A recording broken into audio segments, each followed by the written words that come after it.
Welcome to the 95th edition of Make Pro Wrestling Majestic again. I am Tigerhite. And I am Peanut Gallery. So, over the next couple of weeks, there's not going to be a whole lot of pay-per-view action, but let's go right into Soapbox because our topic is going to be very interesting and hopefully you will enjoy because a lot of stuff has kind of... Yeah, there aren't any pay-per-views. Right. Not until Mania. Right. A lot of the topic that we have for today is going to be... It's been pretty much right there in front of us. Right. Pretty much this week and so we want to talk about it. But let's get on my soapbox. Raw. So Raw actually went up in viewers, I'm assuming because of John Cena. Yeah, probably. 1.857 million viewers compared to 1.767 million viewers in a 0.52 demo instead of a 0.51 demo. And obviously with those numbers, it was number one in the top 150 of the evening.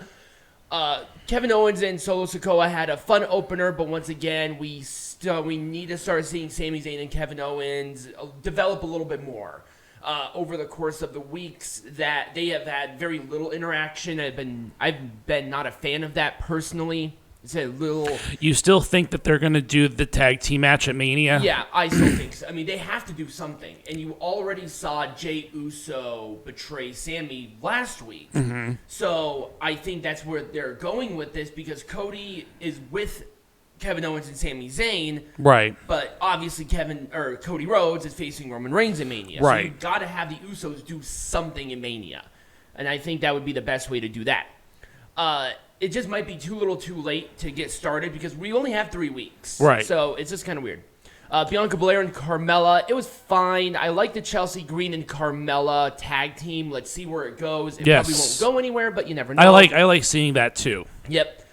Seth Rollins and Logan Paul have really good chemistry, and I'm looking forward to the match overall. I don't know how Logan got this so quickly. It's amazing. How would that happen? Omos has showcased very well in this, but I want to see the interaction between Omos and Lesnar, but that will actually happen tomorrow, so there's no problem there. And Mustafa Ali and Dolph Ziggler's rivalry is a nothing. I don't know why they're even bothering with it. I didn't even know that there was a rivalry. Yep, Finn Balor and Johnny Gargano had a fun match, but Edge's interference was a good idea. And they have do they have the match set up in Mania yet, or is that not official? I'm not sure yet. I don't think it's official. Nikki Cross and Piper Niven seemed incredibly upset about their performance because the match sucked. Straight up, I don't know what happened. Was that something that they'd stated on social media? No. You could just see visually, in ring, that they just seemed really disappointed on how it went. I don't know what was going on. Both of them are good wrestlers. Right. But for some reason, they just were botchy and sporadic. Right. It was very strange. Interesting. I wasn't a big fan of it. John Cena and Austin Theory had a good segment, and I'm excited for that match as well. Chad Gable and Baron Corbin's match was a meh, and I still don't understand why Maximum Male Models and Otis, I don't know what's going on with that, and I just want some clarity. Right. If anybody cares. Right. I am not sold on this 6-woman tag for Mania. I feel like it's kind of a waste. Yeah, I'm not either. I know that there are rumors swirling that there's going to be another match involving the women's tag team titles at WrestleMania. So, so Becky Lynch and Lita would then be pulling double duty. I mean, it's not like we haven't It's not seen impossible, that before, right? But this whole 6-woman tag just seems very rushed and very forced, and I'm not a big fan of that. It's like, okay, Becky Lynch could have chosen anybody for Mania, but for some reason they brought Lita and Trish back. Like, is it because they can't sell? Like, what's going on here? I know, yeah. It doesn't make the division look good overall. No. And Jimmy Uso and Sami Zayn, they had a good match, but it wasn't as good as SmackDown's. Jay's betrayal was good. It was predictable, but it was good overall. Yep. So it was an okay Raw. I was not the biggest of fans of it. The pacing was all over the place, but overall it was at least watchable. NXT, actually, for Roadblock, it had 624,000 viewers compared to 555,000 last week, and it was a 0.17 compared to a 0.13, and it was number 13 in the top 150, so not bad overall for NXT. Tony D'Angelo and Dijak had a fun match, but I was not aware about the rules and the stipulation, this being a jailhouse brawl. I don't know why they didn't wait until Stand and Deliver for this. Yeah, who knows? It just, once again, feels rushed. Yep. Peanut Gallery. What? Your green screen is blowing around. Oh. If you can, there we go, thank you. It's disappointing because Dijak has lost a couple of fairly big matches. You can get up and shut the door if you want. No. So I was just not a big fan of that. I don't know. They brought Dijak. He's very good. Right. But he's lost 2 high-profile matches now. So his momentum's shot. Yeah, it's Right. starting to wane. It's not Yeah. shot yet. It's starting to wane a little bit. Gallus and Pretty Deadly segment was a meh. I don't care. Braun Breaker and the Creeds taking on Jinder and Indus Sher was actually a fun 6-man tag. Everybody was in a rivalry with this match, and I thought it was a good way to utilize Braun Breaker without him going to defend the title yet again. Right. And also a nice little tie of a bow to end that rivalry. And then obviously Breaker and Hayes' interaction for the title for Stand and Deliver. Good. Yep. Excellent. Obviously that was going to happen, but I'm happy that they did that. Oh, Grayson Waller effect with Shawn Michaels was meh because we know that it wasn't going to happen. Grayson Waller was not going to face Shawn Michaels, Right. so why bother doing that? Right. Johnny Gargano coming back to do that was a good decision, not only because Gargano is good and on NXT, but remember He's also a mainstay on the old black and gold NXT as well. he was like one of their big stars, but also when Johnny Gargano initially left, Grayson Waller was the one who attacked him and sent him Right. packing. So you had that time. Oh, that's true. All well and good. It was fine. Gigi Dolan and JC Jane, I don't know what happened here. This was very strange. Number one, why didn't we not wait until Stand and Deliver? Right. And number two, it just felt very off because it kind of ended out of nowhere, very randomly.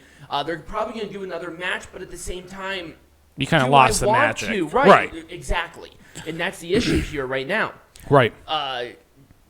Joe Gacy and Andre Chase was meh. The rivalry is meh. It's meh. Roxanne Perez and Maiko Satomura's title match was fun, but the collapse was weird.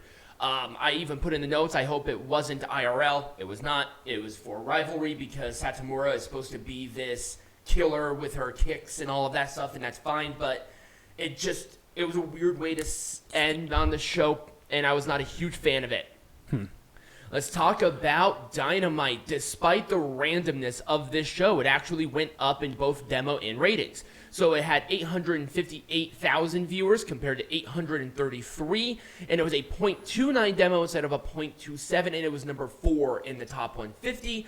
But once again, you have 2 title matches here. More people are going to be interested with that fact anyway. Yeah. There was no major announcement or anything like that. Orange Cassidy and Jay Lethal. Overall, it was a fun opener, and then changing the title's name is not going to help the legitimacy of the champion. You can put it on the line 4 million times. It's not going to do anything. Right.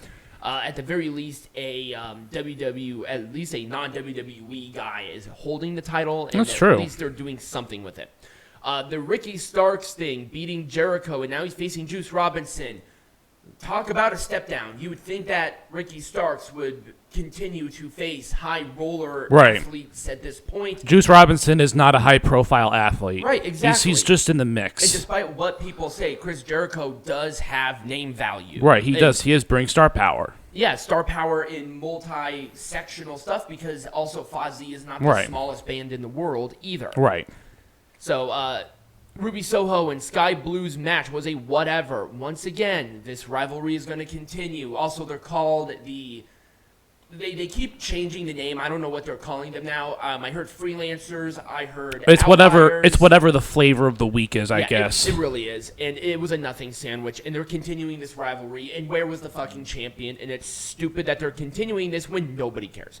FTR segment was a nothing. People, it was a nothing. It was exactly what you thought it was going to be. It was a nothing. I probably could, without even watching it, probably could say... What was it? I don't know, but... they called out the Guns. Right. Because right now the Guns are the tag team champions. Right. And I would think that the FTR would be gone for a little bit longer than they were set up to be. So I don't know what's going on. And once again, here come the Jericho Appreciation Society bearing a good young trios team here with AR Fox and Top Flight. For the love of God, anything that Jericho Appreciation Society touches just kills everything.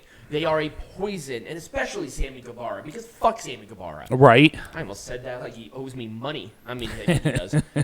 Blackpool Combat Club versus Dark Order. Once again, was a nothing, but I'm okay with Blackpool Combat Club's heel turn. They needed to do something, and it's fine. And the Dark Order is actually finally doing something Right. interesting and relevant ever, for the past, Ever. 3 years? Yeah, for the past ever.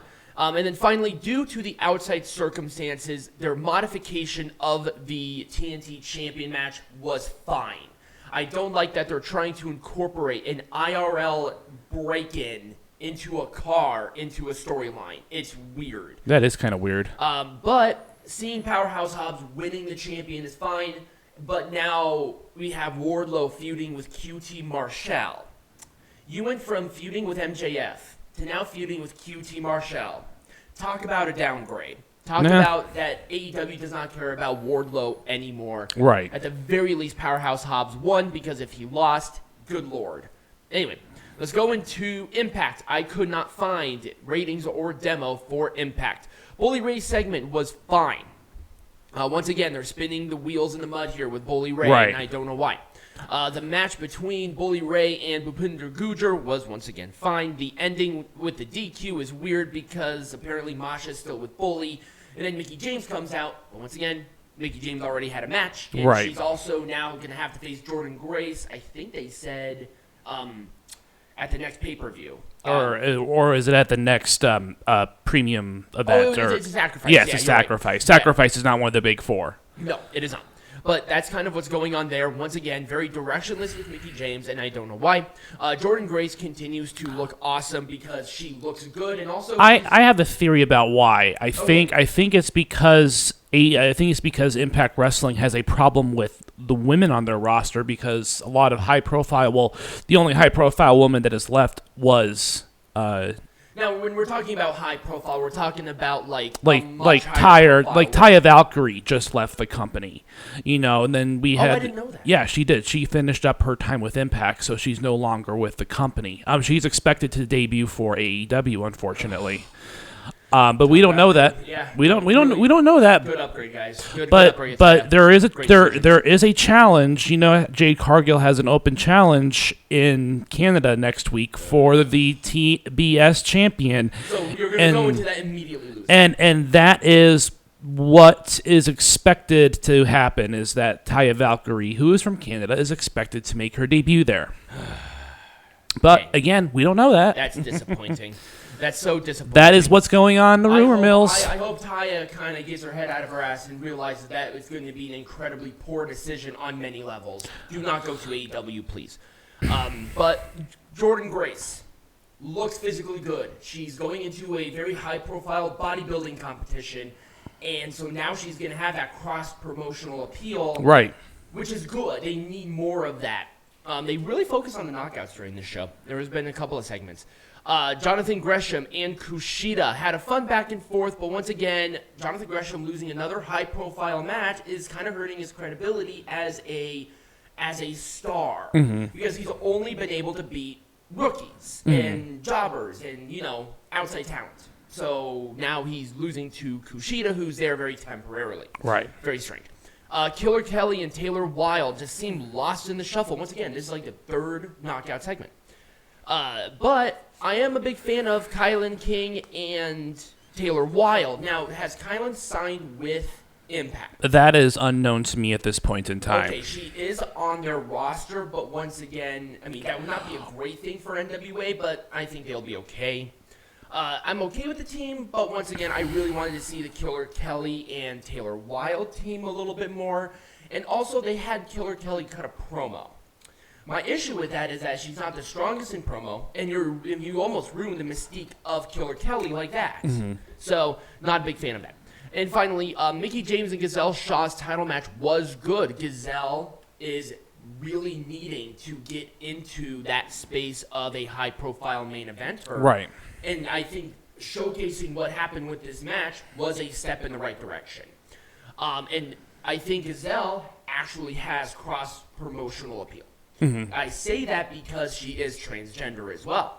and she does speak out for that community. So I think her being involved and put on the pedestal like this is a good idea. Right. And also, she can back up her words. She actually is good. So I'm very happy about that overall. I did like Impact. Let's go into SmackDown. Now, SmackDown, these aren't official numbers because those don't come out until Monday.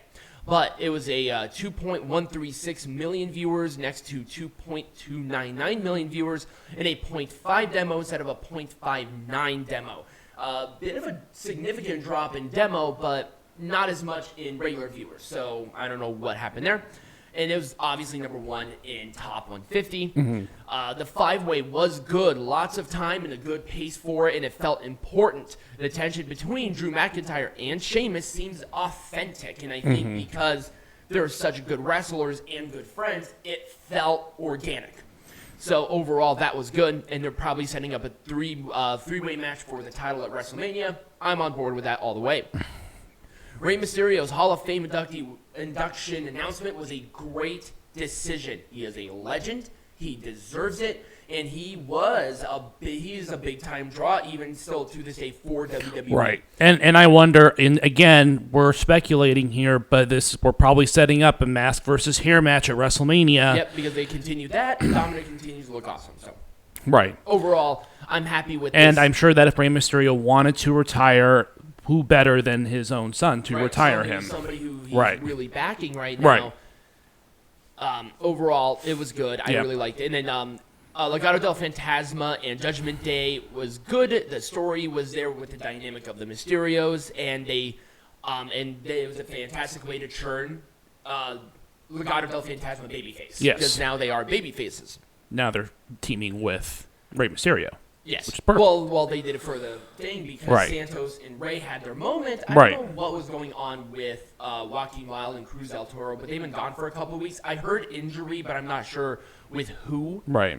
We're not sure yet. Viking Raiders really needed this win. Braun Strowman and Ricochet, they're good. They're a fine team, and I hope they continue.